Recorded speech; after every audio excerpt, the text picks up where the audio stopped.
નમસ્કાર મિત્રો, યોજના અને માહિતી યુટ્યુબ ચેનલમાં આપનું સ્વાગત છે.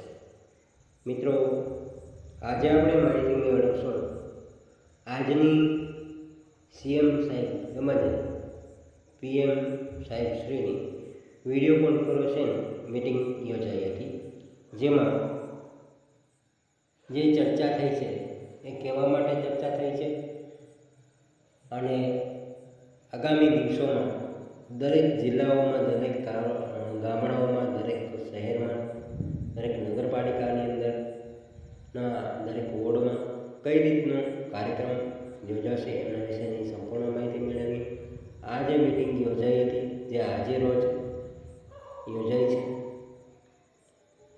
માનનીય વડાપ્રધાન શ્રી નરેન્દ્ર મોદીના પ્રેરણાથી તારીખ 17 સપ્ટેમ્બરથી 31 સપ્ટેમ્બર સુધી સમગ્ર રાજ્યમાં યોજાનાર સ્વચ્છતા હી સેવા 2024 અભિયાન તેમજ સેવા સેતુના 10મા તબક્કાનું સદનમાં મુખ્યમંત્રી શ્રી ભૂપેન્દ્રભાઈ પટેલ, મહાનગરોને મ્યુનિસિપલ અને કમિશનરશ્રીઓ તથા જિલ્લા કલેક્ટરશ્રીઓ સાથે ગાંધીનગરથી વિડીયો કોન્ફરન્સિંગ યોજીને જનભાગીદારી સાથે યોજાનાર આ બંને અભિયાન આયોજન અપાઈ રહેલ આખરી ઓપનિંગ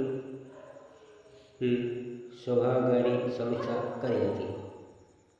મુખ્યમંત્રીએ સ્વભાવ સ્વચ્છતા અને સંસ્કાર સ્વચ્છતાની ભાવના જનજનમાં ઉજાગર કરવા હેતુથી આયોજન સ્વચ્છતા અભિયાન સમગ્ર વર્ષ દરમિયાન પણ ચાલતું રહે તે પ્રકારે મિકેનિઝમ ગોઠવવા તથા જાહેર સ્વચ્છતા સફાઈ સાથે વરસાદને પરિણામે માર્ગો, ગટરોને થયેલા નુકસાનીની મરામત કરીને એન્જિનિયરિંગ અને સેનિટેશન પણ આવરી લેવા દિશા નિર્દેશ આપ્યા હતા.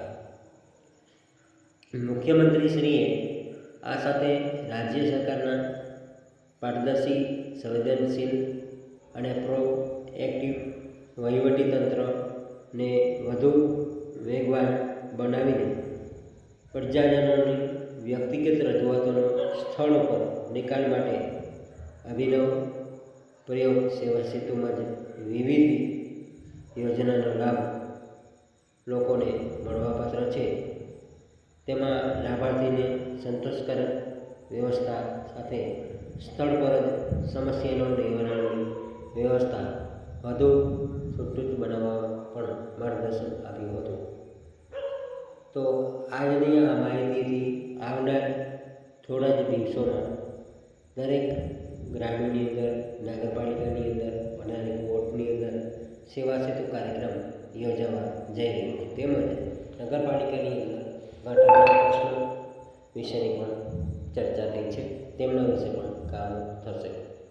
ફરી મળીશું આવી જ માહિતી લઈને. ત્યાં સુધી આપ અમારા ચેનલને સબસ્ક્રાઈબ ન કરી હોય તો અમારા ચેનલ યોજના અને માહિતીને સબસ્ક્રાઈબ કરી લેવું અને અમારો આજનો વિડીયો ગમ્યો હોય તો આપના મિત્રો સુધી શેર કરજો અને લાઈક કરવાનું ભૂલશો નહીં. ફરી મળીશું, ત્યાં સુધી જય દ્વારકાધીશ.